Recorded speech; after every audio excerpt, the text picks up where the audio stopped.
Velkommen til en kort introduktion til en typisk brug af min fremtid. Denne introduktion tager udgangspunkt i en case med Vera fra 9. klasse, som føler sig fagligt svag, og som ikke ved, hvad hun skal efter folkeskolen. Hun er selv meget i tvivl, om hun er parat til at begynde på en ungdomsuddannelse. Måske skal hun i et brobygningsforløb eller en erhvervspraktik. I første omgang skal hun spore sig ind på, hvilke uddannelser eller arbejdspladser, der kunne være noget for hende. Vera er logget på min fremtid, og hun går ind i mit valg og vælger Start Select EUD.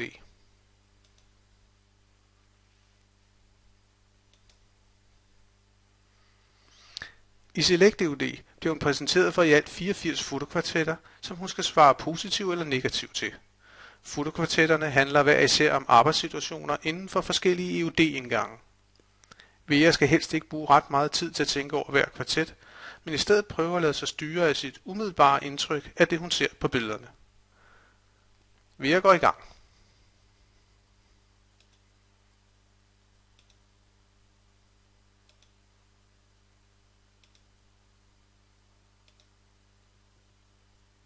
Vera bliver lidt usikker, svarer, men går så tilbage og giver et nyt svar til kvartetten.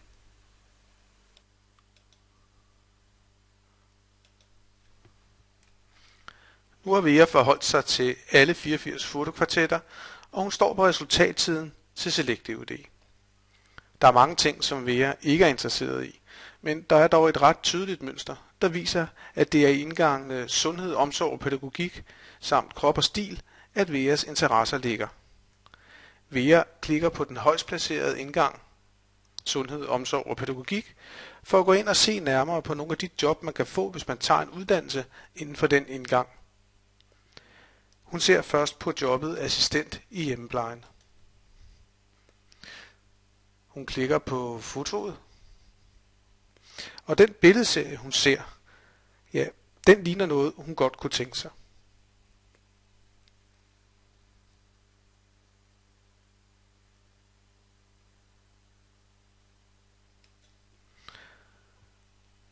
Hun læser også beskrivelsen.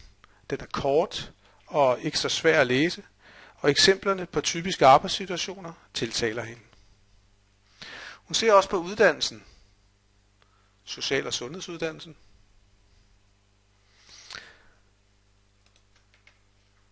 Og de ting, det kræver at gå på uddannelsen, ser ud til at passe godt til Vera.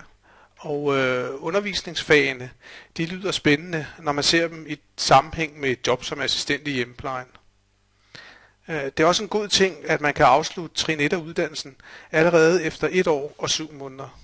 Det til at overskue tidsmæssigt, og så har man papirer på en uddannelse.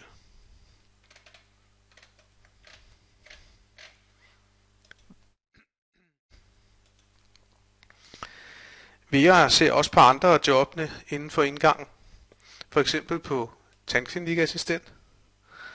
Men det er assistent i hjemmeplejen, der appellerer mest til hende. Så hun vil markere jobbet og uddannelsen som favoritter.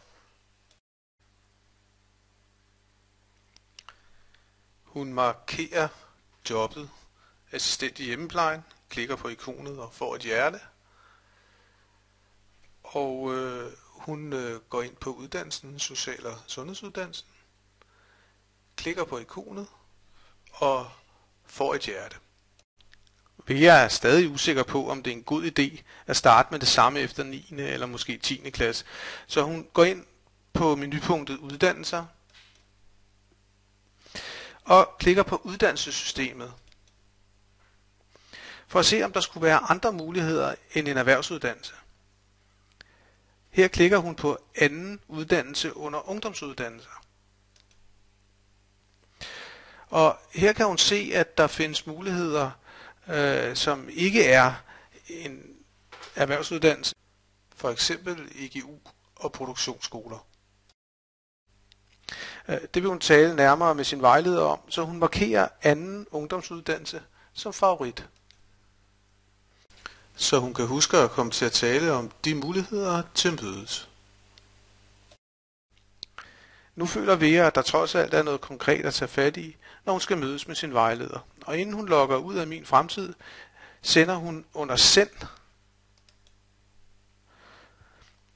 en mail til sin vejleder.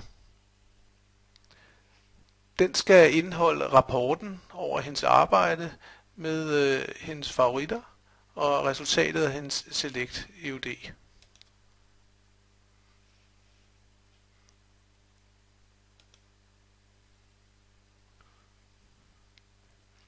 Vera skriver en kort besked om sit arbejde til sin vejleder.